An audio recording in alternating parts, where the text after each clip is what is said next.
just the two of us. Oh, we can make it if we try. Just the two of us. Unbelievable. You and Should I put the I. WildStar bandana on? Go right ahead. Go on. Oh, there we go.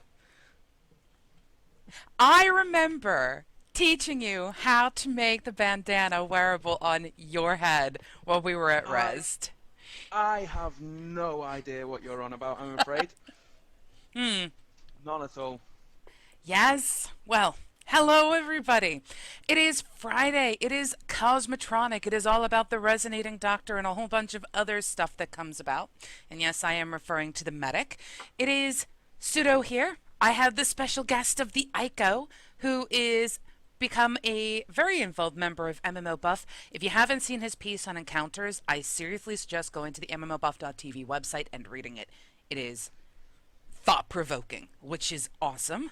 And he's going to be writing for us more and more frequently now. And I figured, well, since Mizpah is away and Gazimoff is in the wilderness somewhere, I might as well grab Ico. Yeah, well, you wrote me into that over the course of about half an hour, didn't you? I didn't expect it, and I appreciate it. That's the absolute truth. But yes, thank you very much for joining me. As a reminder to everybody, if the lights go out and the stream goes dead, and I've got a really weird face on, like I'm mid-comment or something, that means power's gone out for me. Panic not. We will do our best to come back to you. But if power goes and power goes, then power goes, and there's not much I can do about that. Let's see. I'll So, be about to keep you guys updated in case that happens. oh, Hopefully absolutely. it won't. Yeah. Worst comes to worst, I pick up the phone. I'm like, I go, make it work. But it's not necessarily going to work that way. Yeah. Forgive me if it appears I keep looking off to the left. It's where I've got the chat for the show on, so it's not that I'm distracted. It's actually that I'm paying attention to what you guys are saying. Well, this is a good thing. Let's see. Yes, Twitch chats we have, yes, but we also have an IRC chat, MMOBuff.TV/chat. I hang out there all the time. It's also for those of you with an IRC client on globalgamer.net. Let's see.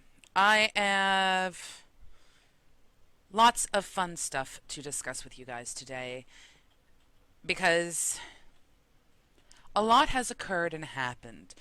In last week's episode, we had Ghazi and we had Mizpah talking about Stalker.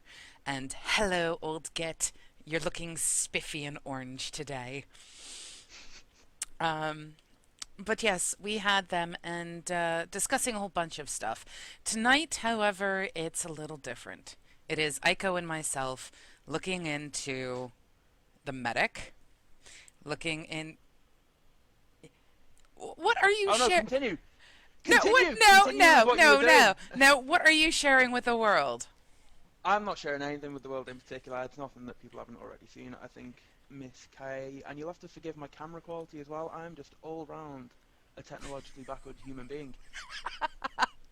But this is a beautiful little artwork book that we got from going to Eurogamer Expo last summer. You got it. I don't have one. Everybody Well, else does. I don't. I had a little bit of drama surrounding my Eurogamer Expo attendance, so I think I took this as a consolation prize, really. I'm just trying to find my favourite image that's rather relevant to what we're doing tonight, actually. Well, while you're But, finding it, I will cover some of the basics of the things that has happened. First off, how many of you guys have actually seen the WildStar flick involving Ishmael, and how many of you guys really enjoyed watching him get beaten up horribly by their variety of miscreants wandering the Nexian planet's surface? I know I did. you can count me part of that collective as well, I suppose.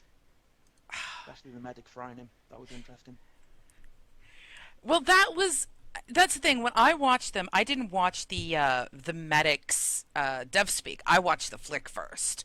So my first introduction to the medic was through the WildStar flick, and I was like, a Mordash medic. That looks badass. Whoa! And then he steps on his hand. I'm like, wow, medics are really kind of sadistic. And See, yes, I they saw that in a are. different light. I saw that and I was like, oh, more Dash. Why not Makari? Like, I don't get it. Why always the Exiles or Chewer? No one likes the Chewer. Oh, I don't get it. I'm like the only Dominion player I know that doesn't like Chewer. You don't like the Chua. That's a No, strong face. no, No, no, no. no. There's too many of them. Too many Chua. Mm-hmm. Well, Definitely. as you can tell, this show is going to be interesting. I have someone representing Dominion, and I am very exile. I don't I've mind the written Dominion Chua. Red as well. And yeah, you're wearing red. I've got the blue thing going.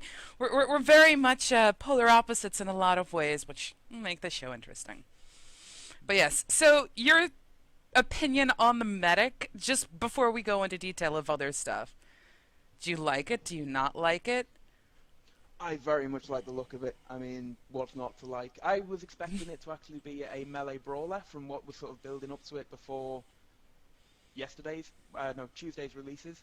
I was expecting it to be some sort of Disciple of Cain, like just wail on an enemy, and as you wail on them, you heal those around you. As opposed to that, we've got this sort of radiation frying, healing zone placing, crazy teleporting. I don't even know where to begin. I need to get my hands on it. I So, really do. so basically, what you were imagining is the kind of healer who walks up, backhands somebody, and says, "Heal ya, I Well, heal no, ya." you don't you don't backhand the people that you want to heal, of course. Ah, But think of it, if you ah. played or sort of the Chloromancer in Rift, that much where you attack an enemy or a boss, and then your damage, a percentage of your damage, then heals your allies. And of course, going into the healing tree would obviously increase that effect. Well, Something along those lines. if you go along with the lines of what they've put up onto the WildStar's website, you actually get a chance to boil your friends while healing your enemies. So, and yes, that is the Yes. terminology used on the Yeah, website. yeah, yeah. The slight juxtaposition that's going on the site that tells you that apparently you boil your friends and heal your enemies. So Yeah, don't know how and that one's going to work out. there's also something about lamenting or enjoying the sounds of the screams as you like take care of your enemies in a kind manner while you basically annihilate your friends. Now I've got to go find the darn actual terminology. But yeah, so when it comes to the terminology for the medics, it definitely looks sort of along the lines like you are designed to be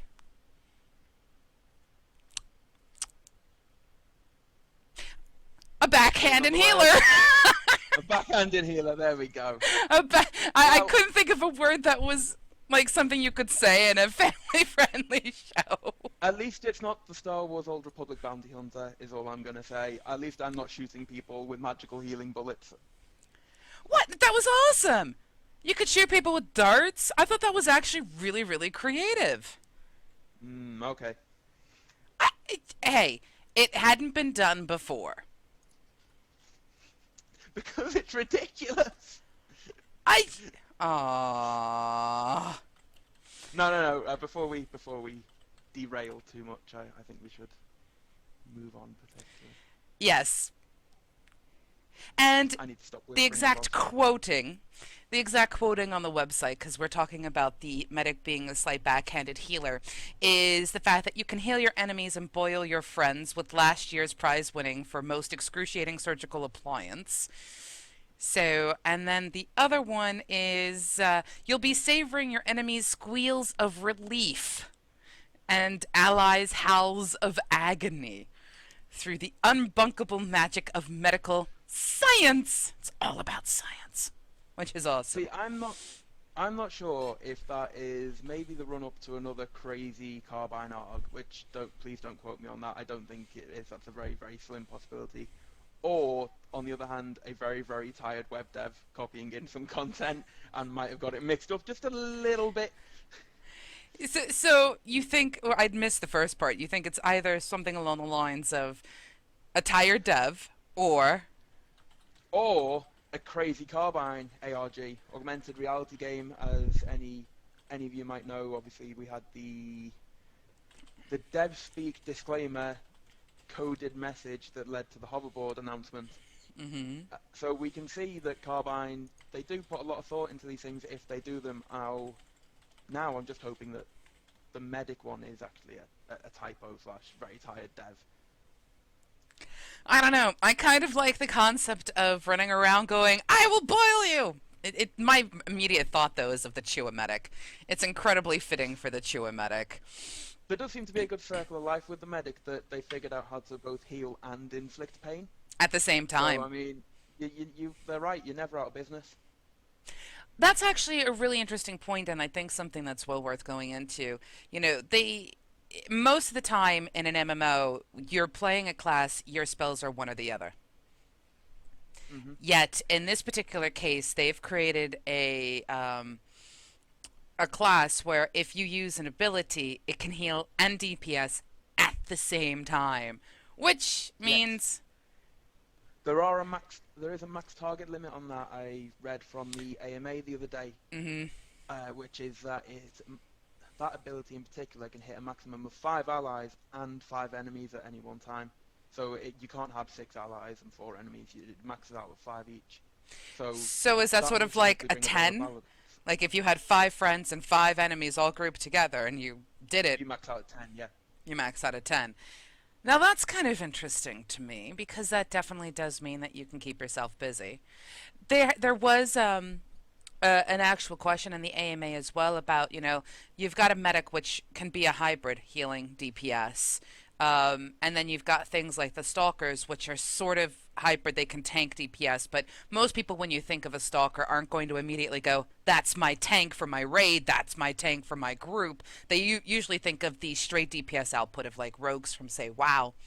And they did ask the question, so if these two got put up together, is one going to be more powerful because one's a stronger DPS versus, say, the other? Where's the quote unquote balance? And apparently, we're going to find out in this week's live stream. I'm Hmm. actually really looking forward to it. Apparently, we're going to have the principal designer for the medic, which is McCall, which is a great guy, and the stalker principal designer, Azrael, going head to head.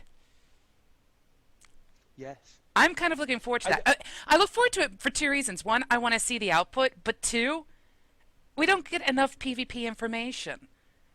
So, well, on one hand, it's always fun to watch devs blow each other up and just generally ridicule each other about Team who's Pappy! worse at their own game.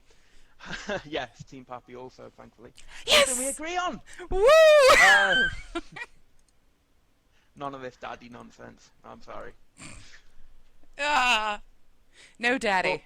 at the same time, I mean, the game is in beta, so what we're going to see, it might not be what we see when the game actually comes out. So it's going to be cool watching them blow the hell out of each other. It's going to be cool, but I'm not sure if it's necessarily what we'll see, if the result is what we'll see come launch. Plus, also, one matchup does not a million make. No, no. This is very, very, very true. Sometimes it's a matter of the cooldown. Sometimes it's the latency. Sometimes it's the skill set of the player being able to manage all of the things. I think the more interesting thing to me is just simply the fact that they're starting to be more active in the PvP arena. That's just it. I mean, we're getting all these live streams, and yes, for those of you Stalker fans who are out there, I'm looking at one of my producers, aka Shinogi, who's like, "Oh my gosh, they didn't do a Stalker live stream." Guess what? They're going to be. That is coming. It'll probably come after they give us more information about the engineer, which Well, looks it's the medic badass in its this own right. weekend. But yes, I say this weekend, it's the medic tomorrow. So I yes. don't know when the stalker's going to be, but you'd think that it might be before the engineer comes out officially. I say, I mean, we get the full reveal on the engineer. Well, the Um, devs speak at who knows? least in the AMA. Because the reality is, with that WildStar flick and Ishmael, that end was great. What's it going to Yeah. do? Tighten me bolts? And that's a really bad accent Change on me my oil. part. Change me oil, tighten me bolts. But yes, so Aussie points out that he'd assume that if you're a hybrid heal plus DPS plus one ability, the COFs meow, are lower than a pure ability. And I don't know about that. I don't know if they're actually doing something like that.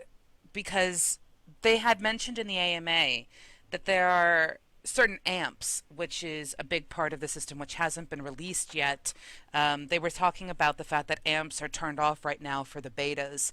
So the ones that they play on the live stream have the amps turned off because they're playing the beta build that apparently everybody else is playing in closed beta. But they said that there is an actual tree that is sort of geared towards the hybrid, but there's also one that's geared towards the deeps. But again, remember, you Hmm. have a limited action set. So, You I can don't know. only do so much at any one time. That's the great thing about Coefficients. it, is that Thank you. you just can't one for all everything. So I mean, if you what we've seen is the medic is going to get buffing, debuffing, and well, yeah, buffing and debuffing abilities And and supports. controlling. Yeah. Yes. So There's a lot of this is the control thing with I've that. been thinking about a lot with WildStar, and it's things that we saw in games like DC Universe and Rift actually, which is the controller role part of the Holy Trinity. Now everyone says obviously the Holy Trinity has got your three parts, you've got your tank, your healer, and your DPS. Hmm. But I also like to think, and some games have actually formalised it, that you have a fourth role, which is your controller slash buffer, just general all-round support. It's not someone who will be able to actually top someone off in their fight, and it's not going to be someone who can max out DPS. But between the two, they can really change how the battlefield plays for your team, and in doing so, give you that advantage that you need to get through more difficult content. Rift had the Bard class. That's the first one that springs to mind. That was COV also literally had a about. couple of controller classes and a couple Hmm. of buffer classes. There was one that really sticks in my brain because I just kept hearing over vent turtle turtle because somebody wanted a speed boost and they had to have a speed boost applied like every 30 seconds. And the entire point of that particular class was to apply, I think they were kinetic. Um, but there are controllers and things like that. However, while that I can see that as being something that's part of like the quote unquote official sort of trinity, making it more a box cube A square. type thing, Just a just a square, square, really. Yeah. Four rectangular corners. box, whatever. That's not as strong as a triangle. But what you're seeing, at least within WildStar, is that they're not declaring one class a controller. All classes have some No. form of control, but they Hmm. are stressing the benefits of it, especially with things like disorient. I really love the Yeah. effect of disorient because I got to watch a Chua die in fire.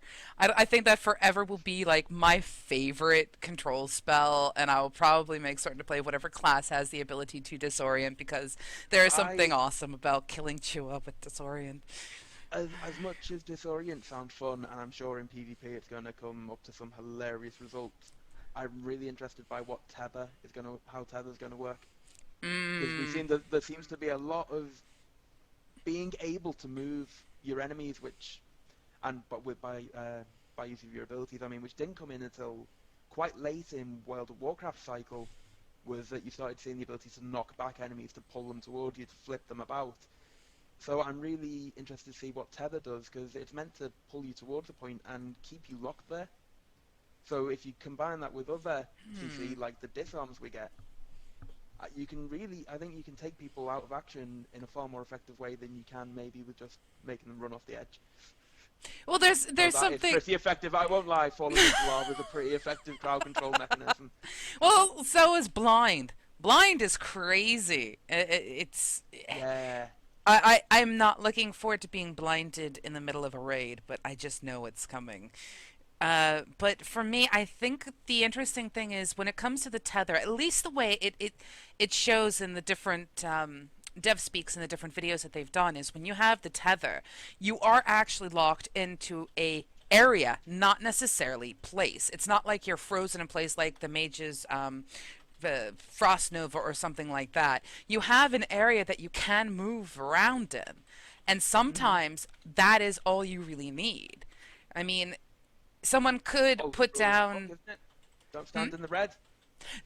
Oldest rule in the book. Don't stand in the red. Watch your If feet, you're not in the red, you'll be kill fine. the ads, kill the boss.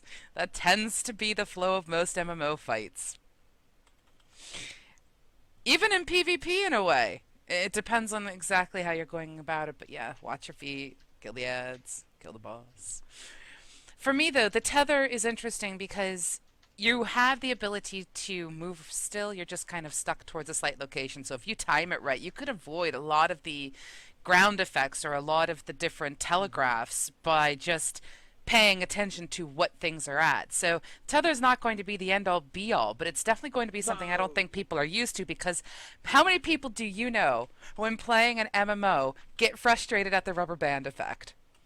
And for Yeah, those of you who exactly. don't know the rubber band effect is the result of your latency being a little off and you start running, but then you fling back like 20 yards because the server finally catches up with you and you're just like, well, that's really annoying. And it's known as the rubber band effect. They've basically made the rubber band effect a crowd control. I think that is going to be one of the more frustrating sides of PvP, bar none, but I still love my disorient. There's. I, I just think it's a really clever way of dealing with something. I mean, you think of the amount of fast runners in PvP, so from, let's go with World of Warcraft, Druids. Druids in Warsong Gulch, just as flag runners, they were mental. They could just shapeshift and get themselves out of any CC, then Mm, travel form, then shapeshift. It was crazy. But now, you can they lock were the someone ultimate down with a flag tether. runners. They could have like 500% movement speed, lock them down with a tether, and they can't go anywhere. They just burn out that buff trying to run away from something they can't get away from. Well, what I want to see is I actually want to see it with the rubber band effect. You know, where they go the running distance and then they go yoink backwards. So if you have 500% speed boost, I'd love to see you boing back and forth a few times just That would be because quite of funny. the actual momentum that you're picking up. But that's a physics side that we probably won't see. But, you know, I still appreciate that. And I do apologize. My dog is bugging me. Give me a second. Back off, dog. Thank you. I've had to Right. take the WildStar bandana off. Sorry. Was it too hot? Yeah, something along those lines. Oh, I did find You did find the image that you were looking for at the beginning of the the show. image. Again, apologies for the low quality mic, but there we go. You mean camera in this Macari case. Medic. Oh well, yeah. Look, mic's fine, but yeah. Quiet. So, when it comes to the medic, they have the resonators, which is why this show is all about the resonating doctor. And I don't mean the Time Lord in this particular case, as some people might think I'm thinking of Doctor Who. I'm not actually talking of Doctor Who. I I am. thought you were going for a Doctor Who vibe, to be honest. I mean, it's all very appropriate considering the 50th anniversary. Yes, but at the same time, He's more of the a Sonic Doctor. yes, he's not quite a resonating doctor. And these guys, the medics, have resonators. They don't have sonic screwdrivers. Radiation. It's quite a different beast entirely, really. Just a small amount. You have to apologise. Tell me if I'm too low. By the way. Low in what way? Too low as in either of my seats or my volume. I keep on trailing down, so I don't want to suddenly be unhearable. Well, you were perfectly fine where you were. You were Okay. just sitting back, chilling, and, we'd set things up for you to be able to sit back and chill, as the case may be. And apparently you're getting from Vistal your mic being good, which is a good sign. Which is a very, very good sign. So, did you get a chance to watch the medic commentary with Frost? And there's the husband again. I did, and I saw them running around outside a certain Kelvarath area. Did you And notice anything interesting about that? I ask because I haven't had a I chance to see it yet. And I'm curious if it's anything different than what you have seen before, or if it was just sort of revealing a new area. well, it's the first time I've seen the area. I mean, if you're gonna ask me if I've seen something interesting, it's WildStar. Of course, I've seen something interesting. Fine, fine. If we weren't interested, You're as much as a fanboy as I'm a fangirl. Fair enough. Fair enough. I try and put the fanboy away, but sometimes you just can't. I mean, when you're watching him run around, fry giants with radiation, dodge out of their huge telegraphs, and this looks to be sort of mid-level content in the leveling curve, so Mm. things do seem to be getting much more complicated than what we've normally seen, and I'm So interested you're to see seeing where a that goes as we progression in get the more live streams. telegraphs. I'm seeing things get more frequent, shorter spacing on giving you that time to get out. Just everything's getting more advanced. Timings, the amount, the shape. It's it's stepping up. So I'm really interested to see where that'll be at 40-man raiding, where they do say, the telegraphs are crazy. Hmm. I know it's very difficult right now. By the way, I do apologize with our sound. It's something we are going to be working because it's not like I'm going to let Ico get away with doing one show and not joining for others. So, Oh joy! and then Ico will have a clearer picture and a more clear microphone. And there's the awesome Gwyn's with the awesome handlebar mustache that everyone seems to You have really, to really see that love. handlebar. Yeah. And that was actually for a couple of Gwen's coworkers and other people who wanted to see the handlebar mustache. And by the way, thank you for your Mo support. But anyway, what is the resource of the medic?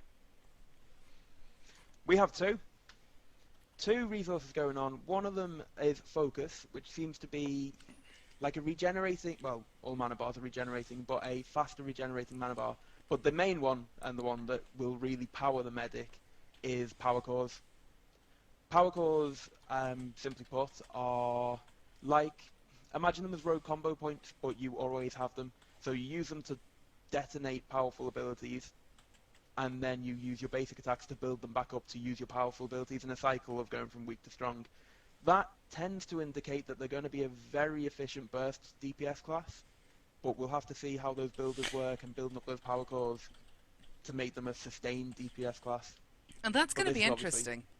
conjecture. Well, the thing is, they've got, from what they've stated, they've got the resonators, which can DPS or heal.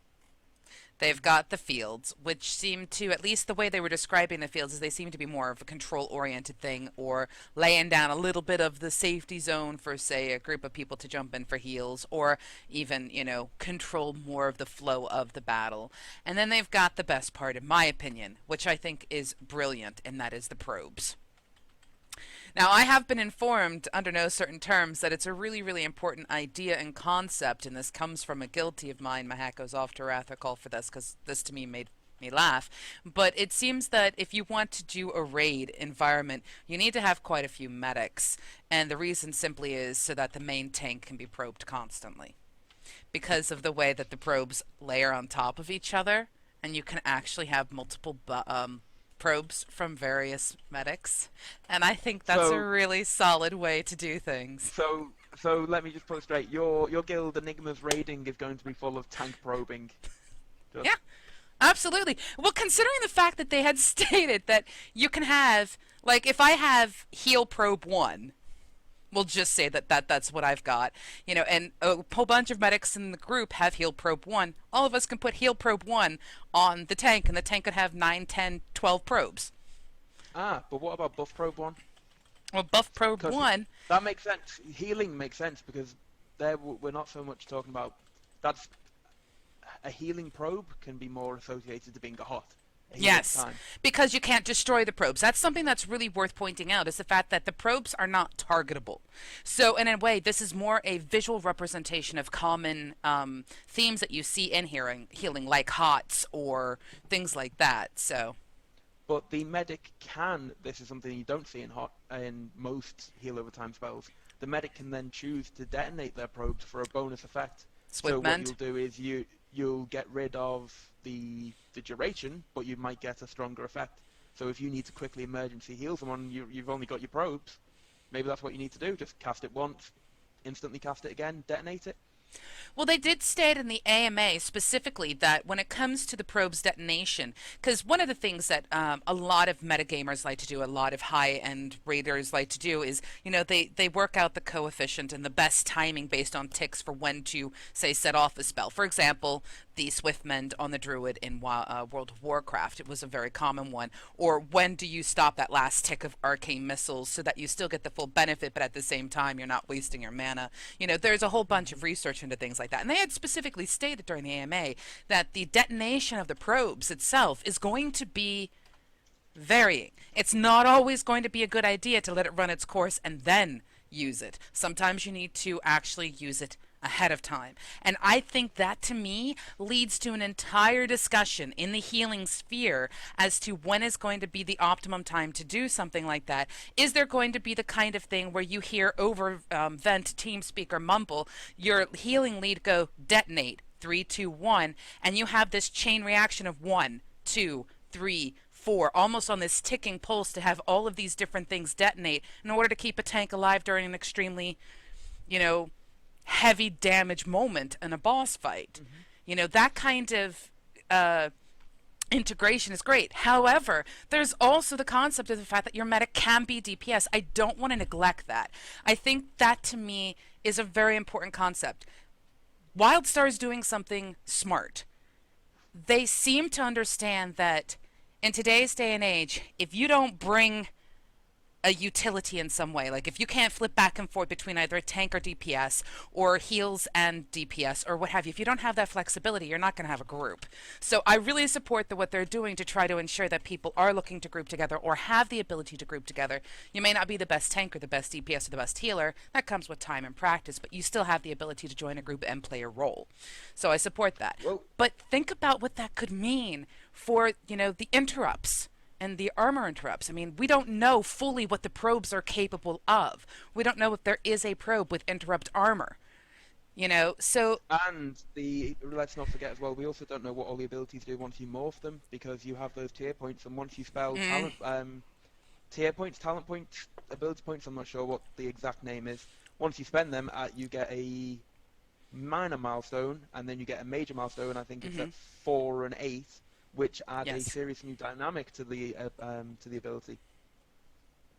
But we kind of come full circle now, because you're talking about what you can do with stuns and interrupt armor. That goes back to what we were saying about this controller class.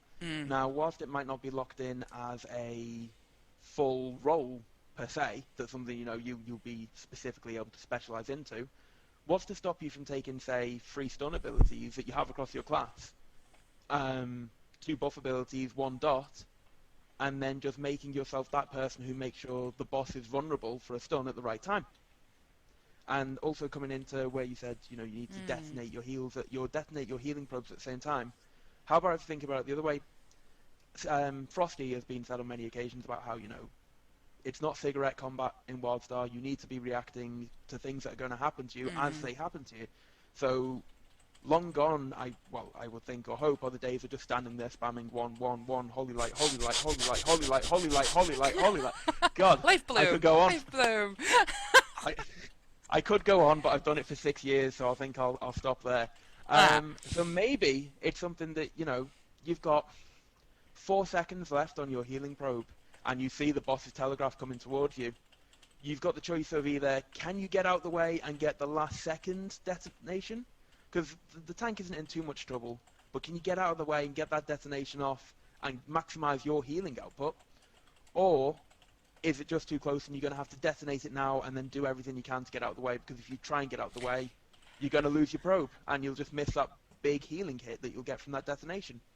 Well, they did specifically state that one of the reasons why medics get medium armor is the fact that they are a medium / in-your-face close-range healer, which is an interesting dynamic to have, because it does mean that, you're not going to be able to stay 40 yards back, prevent yourself from taking any of the swipe damage. You may have to get in there, and as the tank dodges something, the boss swings around, and you may just end up right in front of what would be termed a cleave most of the time. There's a whole bunch of stuff that has to be taken into consideration. But one of the things they did point out is there's going to be very rarely a good moment in time where you're going to be able to handle standing in a telegraph and still be able to succeed with just a heal.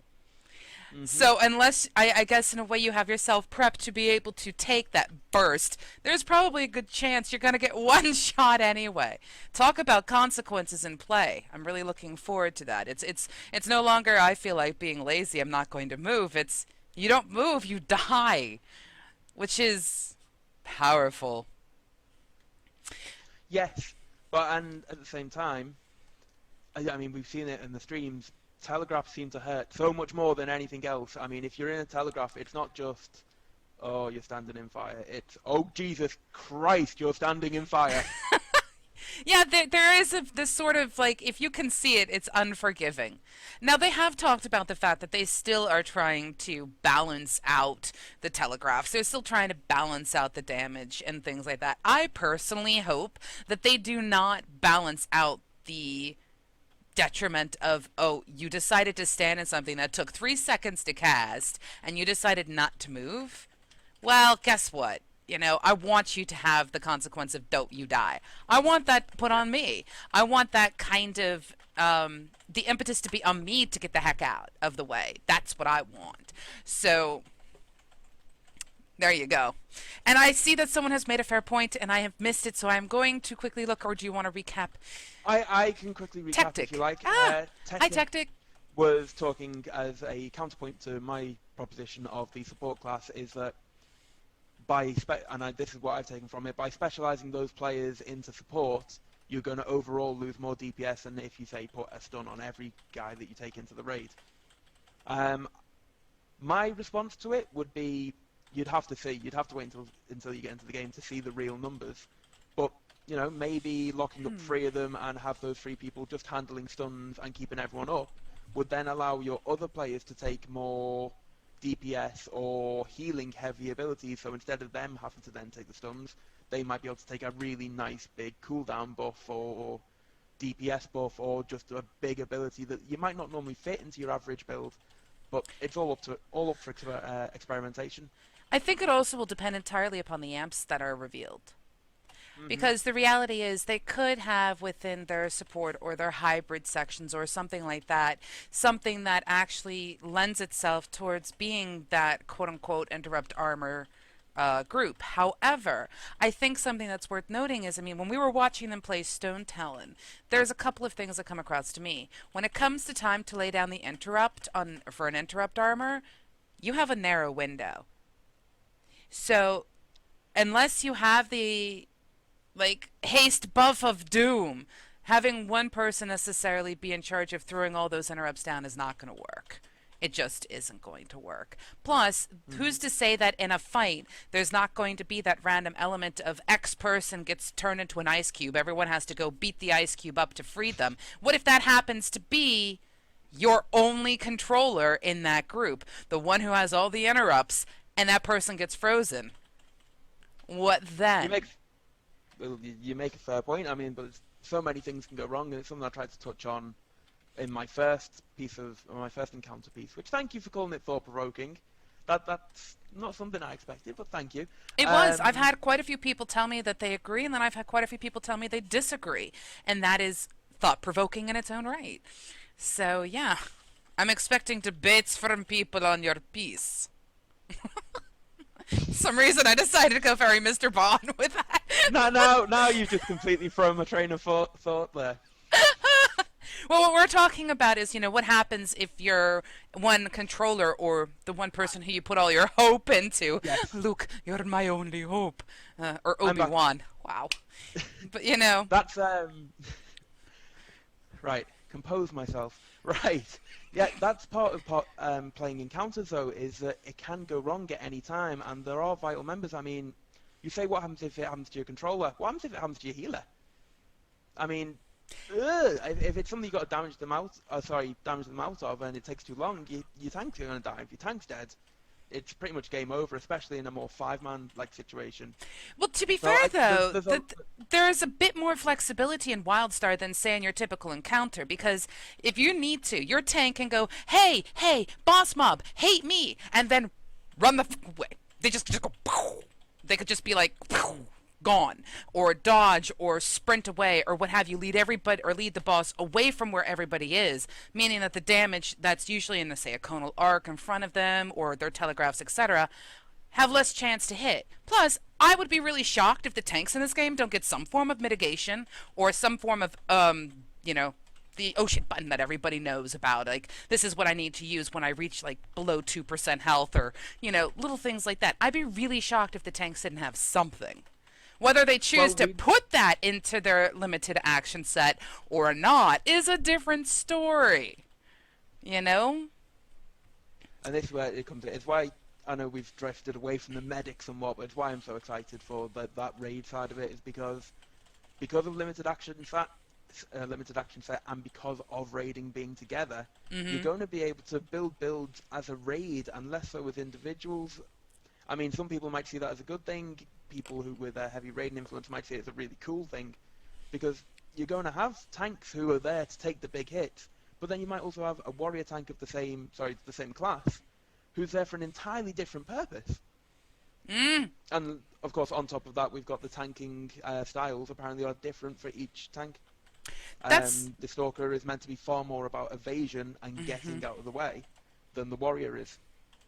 And I have to agree with Tactic here, stating that positioning of the boss is always going to be important. I think Always. one of the most interesting parts about what WildStar is doing, what Carbine is doing with their development, besides the telegraphs and the things like that, because of the fact that they have put a heavy focus into the playstyle being very action and reactive oriented. I mean, you have to juggle sprint, you have to juggle double jump, because as we've seen from some of the videos, there is a particular boss where you have to double jump the floor effect, or you're gonna get hit by it. It's not I can just jump once. You have to have that double jump in there. So you're balancing the sprint out, you're balancing the double jump, you're balancing dodge, plus whatever abilities you happen to have. Because, for example, like I believe it's the gunslinger that's actually can teleport to a different place. You know, there's a whole bunch of movement and reactionary side. Oh, okay, there you go. The medic can also teleport. Well, there you go. So you've got all of these different abilities, and they all lead up to the fact that every fight, every encounter, to use your phraseology, but every fight, every NPC/PvE thing that you go up against can actually be tailored to a very dynamic environment, which means when you go to position that boss, you need to be thinking at least like 6 or 7 steps ahead. You may sit there and go, okay, this boss has the ability to summon cyclones, like we've seen with, I think it was the second boss in Storm Talon. Yes, when you get him down to 50% HP, I believe. I believe that's what it is. Back to Rezzed, he explodes and throws cyclones everywhere. I remember that. That was mental. I still want to take down Metamaw. I still believe that I was denied the opportunity, and we were really close to taking him down. They just decided to turn off the power because they were scared. But anyway. Had nothing to do with the inability to actually get all 8 of you in the right place at the right time, did it? No, but we were still doing. We were taking him down. We were taking him down. We had the armor taken care of. We were taking care of the ads. He was going down health-wise. We were still doing it. So I don't think they wanted us to do it. But anyway, wow, that just sounds so wrong. But because of the fact that there is so much dynamicism, to me, it just lends itself to... You have to not just be aware situationally, which I think is incredibly important in a PvE environment, as well as PvP, which is something I'm going to touch on in just a second. But I really do believe that you have to be able to think in advance. You've got to plan your moves. Because, you know, when you have those cyclones going, it's not always going to be in the same place. You can't always say, everyone move to the left side of the room. Well, yeah, that's not going to really work. You still need to be able to position him so that, say... Well, go ahead. Interrupt me. Yeah, I was just going to say, you've got to be quick on your feet. It's not so much an interruption as more my agreement. No battle plan survives the first battle, the first couple of minutes of the first battle. So I'm really looking forward to the fact that WildStar's combat, and especially their raid mixing up with the way you can get different bosses, different ads, is going to add to a much more dynamic feel to PvE content than what we've seen before. So instead of just, right, he's going to take it over to the left, we're going to stand here, and then it's going to die in about 5 minutes, you might see, right, he's going to try and take it over to the left, but if it breaks out, you need to be aware that you need to get the hell to the back of the room, and then maybe run around until the tank can pick him up again. Because, you know, the bosses are just different, the abilities are different, where they can hit. It's not what you're expecting. Yeah. I can't really put it into more words than I'm excited to get my hands on it, really, and see what it's like. Yeah, I hear you. And to let you know, Teddick, in a way, it's sort of like the Huygens safety dance that everyone was very familiar with back in the days of Nax Ramas, both 40 man and 25. However, I want to point out that one of the things that's very clear, and this was actually from Ico's article, you know, once you figured out the safety dance, Huygens was a piece of cake. In fact, he basically became, to quote, a loot pinata. However, the way things are looking within WildStar is because of the fact that things are random, because of the fact that there might be, you may have cleared a certain buff or something like that, you're never going to get the same fight. You may have the same effects, like there may be spinny things and tornadoes from that second boss in Storm Talon, but they're not always going to be in the same place. They're not always going to be, you know, moving in the same direction.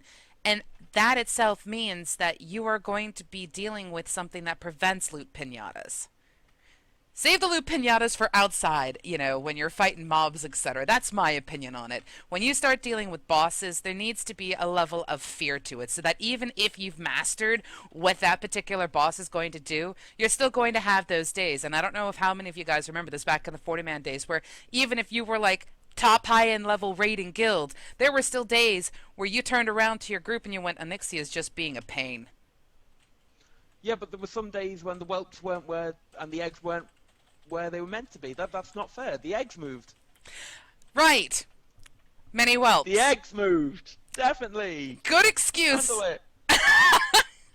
I don't necessarily agree, but there Wasn't in the wrong position and got feared at all. Shut up, guys. Jesus. Logging out of raids. But I yes, was young. I was young and vanilla. Young and misguided. young and misguided. Is that why you played a paladin?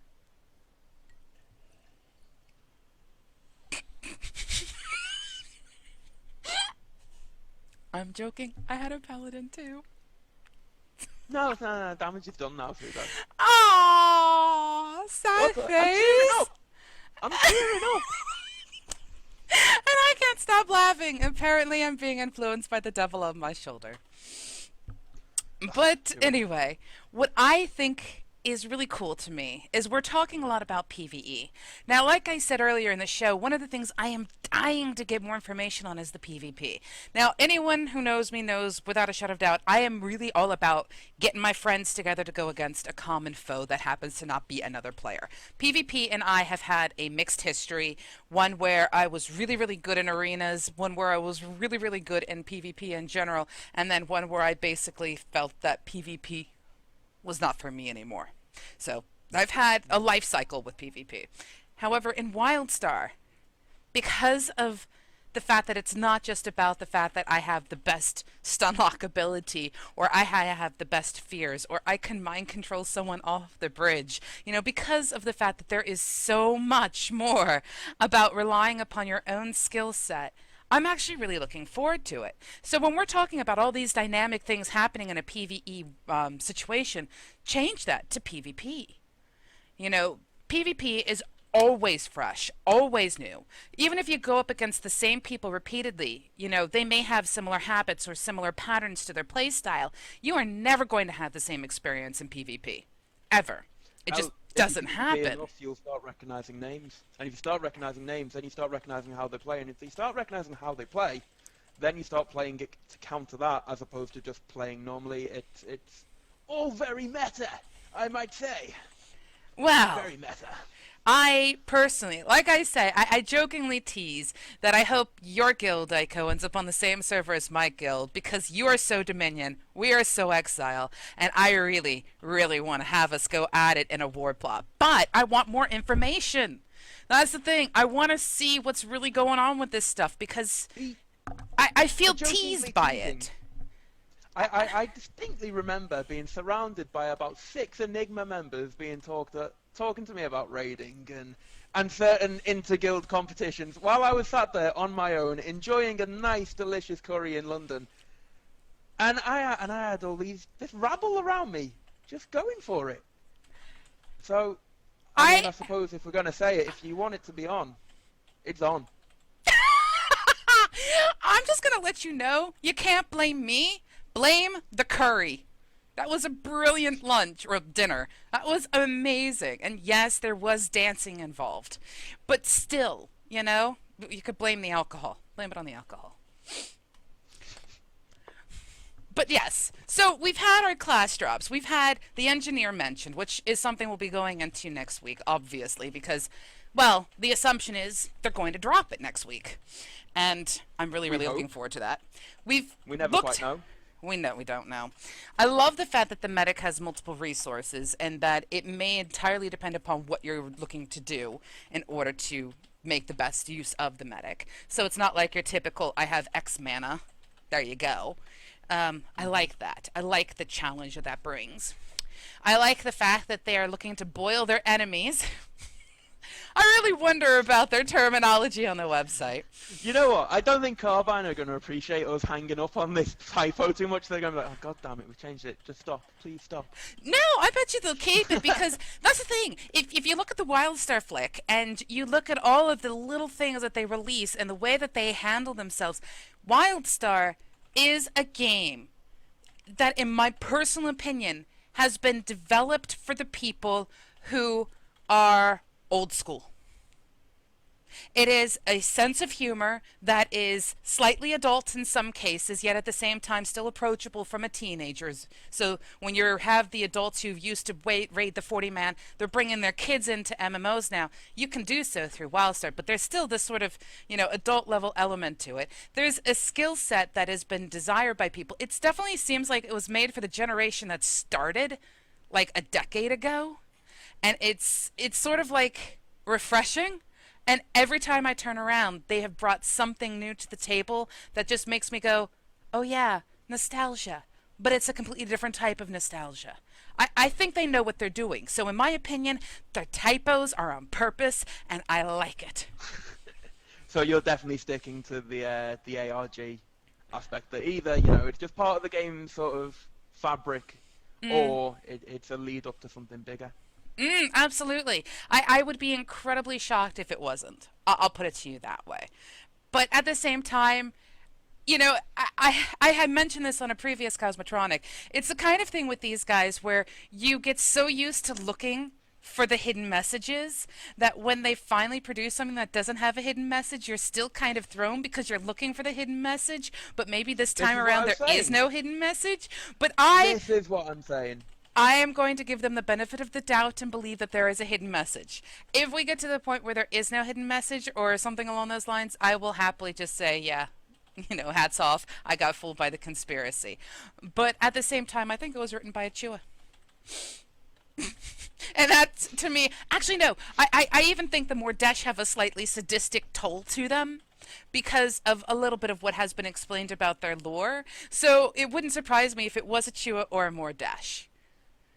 I mean, they're both scientific. I They're both kind of nuts. The difference is one's tiny and cute, and one has got body parts falling off and tends to be partial zombie. well, I think if it was going to be one or two, it'd probably be the partial zombie walking around. I know, you know what I'm going to say. It's space zombie. 'Cause that's all you are.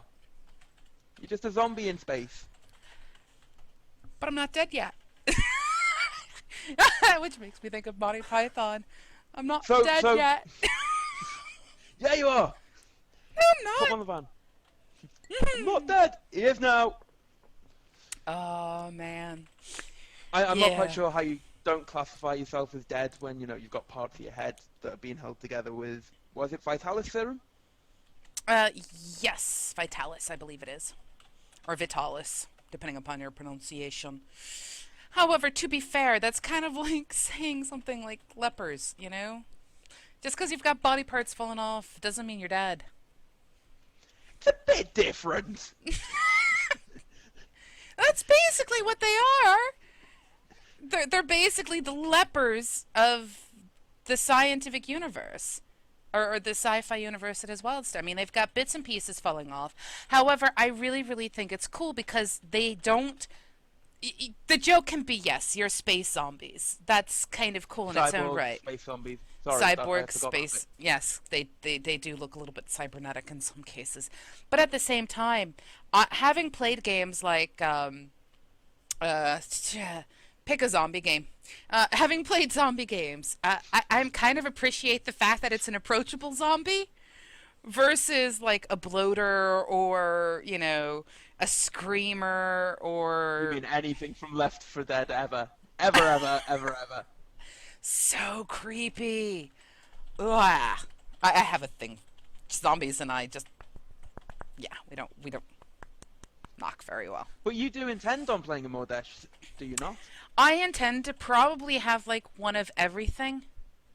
The thing is, when you look at the way the classes work, there are a lot of awesome classes, and I'm probably going to have one of every class.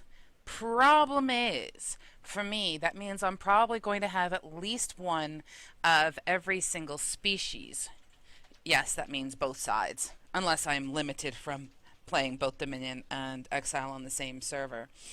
However, for me, I think, like, the quote-unquote main, I don't know yet. I don't know. I really have...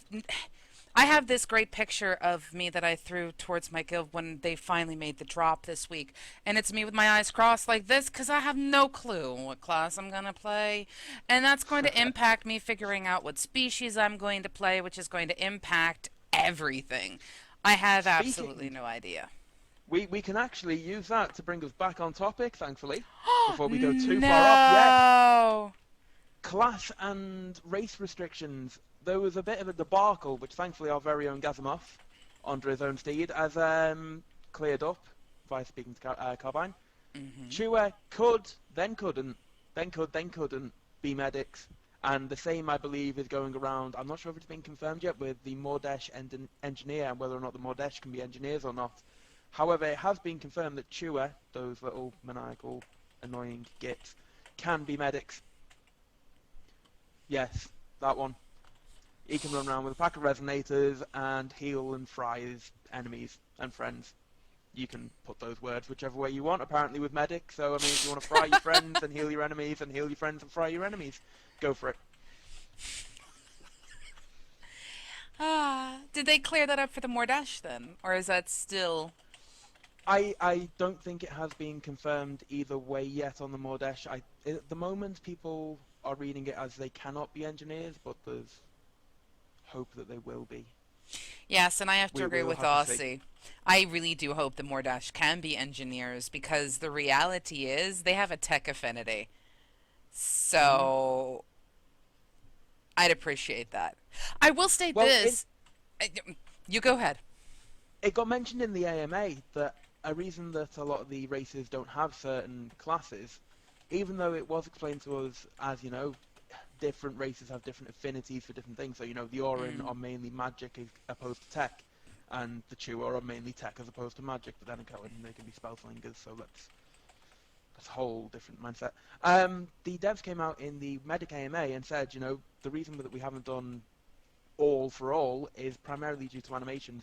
So it will be something they look at expanding as we go further post-launch, is that we'll get more race combos. They stated it was partial due to animations, also partial due to what you can kind of expect from that particular lore. I mean, they kind of took a lot of things into consideration. I think, the reality is they've kept things simple, for one, because of the fact that each class has a weapon and no other class shares their weapon. So that helps with animations to start. But then you've got the different species, and, the only one that crosses both borders is the human. Which, might I add, is going to make for some really interesting PvP, because if you see a Chua, you know the Chua's Dominion. If you see an Orin, you know the Orin is Exile. You see a human, you're not going to know which side they're on until they do something.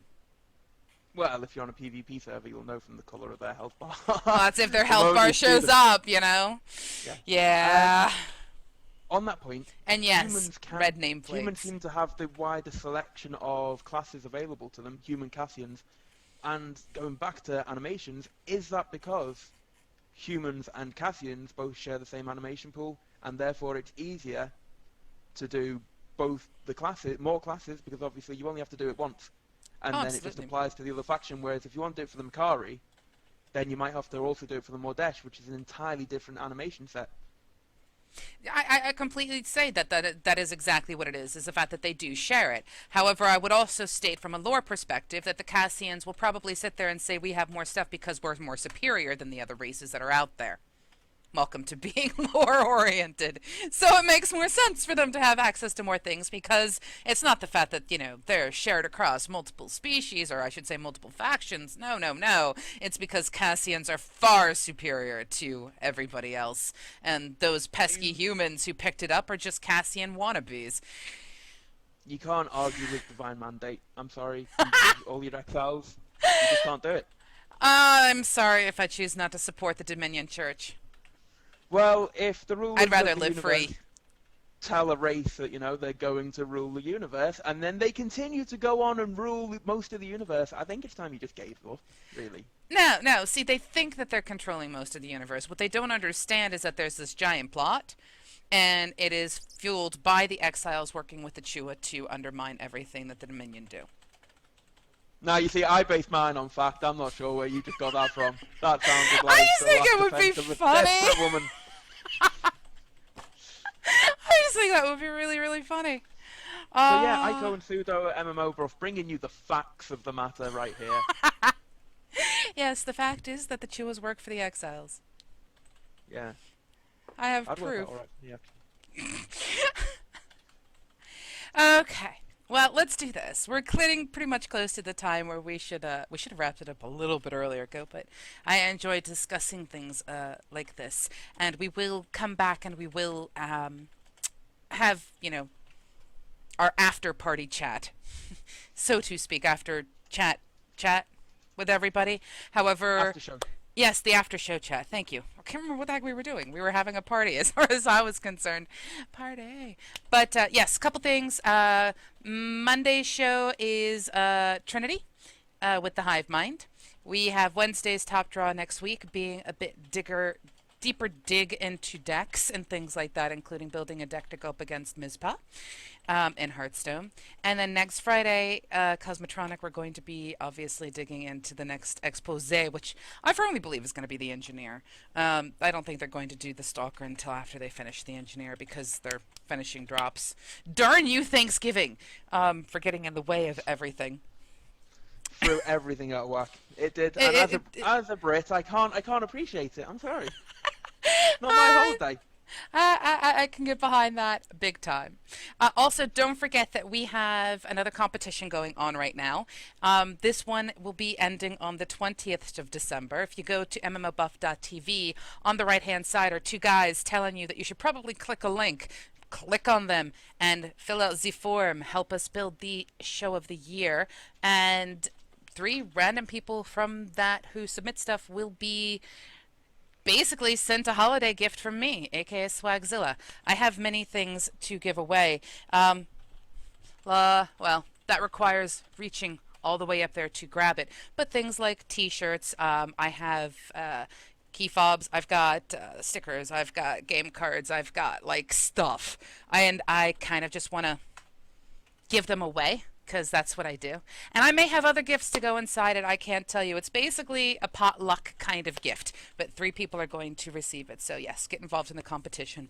But other than that, we basically have Ico and myself and me telling our producer, "Yay!" before I take us to the post show. Do you have any final words of? I was about to say regret. Well, at the moment, regret. I Yeah, have quite a few. I regret where this. do I begin? I regret nothing. No, thank you for having me on. It's been enjoyable. Hopefully we can do it again soon if people enjoyed my presence. I'm not sure. Well, what we Did need to they? do is get you a better camera and a better mic. Yeah, I need to get them sorted. Well, my mic's fine. I just don't know why we can't seem to get my volume sorted. But no, I've enjoyed it. I think we've covered everything medic-based. Is there anything we've missed, guys? The only thing that I can think of is just simply the fact that until we have the live stream, it's going to be very hard for us to see the abilities that they have and how they work with each other. Because one of the beautiful things about the live stream is the fact that when they hover over the abilities, you can pause it and actually read what the ability does and the costs and things like that. And you can start to get an idea for how you balance those two resources and the resource pools. And oh, it's really excited, but you really can't do that until they go live, because then you can look at it and go, oh, that's what that is. Yeah, So. unfortunately, WildStar, not WildStar, more Team Carbine. No, Team WildStar Carbine Studios. There we go. They picked an unlucky date for us. Obviously, I don't think that was much of a consideration. Fair dues to them. But we get the release on the Wednesday. We get the dev speak, the release, the class page, which is a lot of information if you spend time to hawk through it, or potential ARGs if you really want to hawk through it. But then the huge content drop of just being able to see and analyze for yourself doesn't come until Saturday, and we do our show on a Friday. It's just unfortunate that we end up doing a bit of catch up in the next show after, but it's what we have to do. Well, absolutely, but at the same time, I'm definitely not complaining too much, because the reality is, it takes time to consume everything that they're putting out there, and like a lot of people, I am one of those people who pauses at every frame in the dev speak when they start going into the disclaimer. I'm the one who adjusts the contrast on my screen to see if there's something hidden. So yeah, I'm probably going to need the time to look at everything.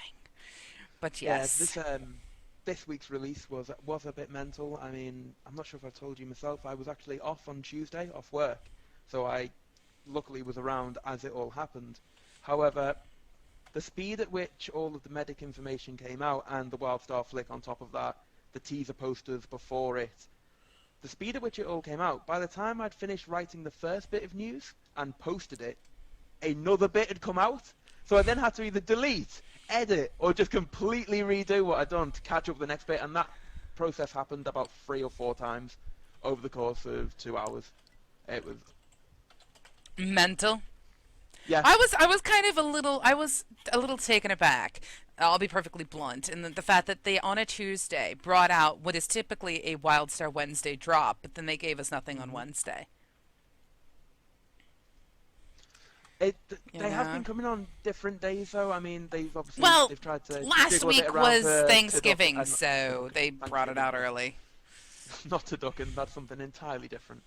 Turducken. Turkey, duck, and chicken. All inside each other. Yeah. It's like Tetris with a chicken. Well, with fowl. It's a foul Tetris. Oh, gosh, yes. Let me end this show before we get way, way, way too far off track. We'll be back right after we do the break, and we'll do a little bit of post-show nattering. So we shall be back in a couple minutes. Or seconds. But, yeah, this is Ico. Ico saying his piece. So, bye-byes. That way? No, that way. There you go. Hey. So, say bye-byes. Goodbye, everyone. Thank you for tuning in, and hopefully we'll see you again shortly. Well, soon. And this is Pseudo Doodlepet.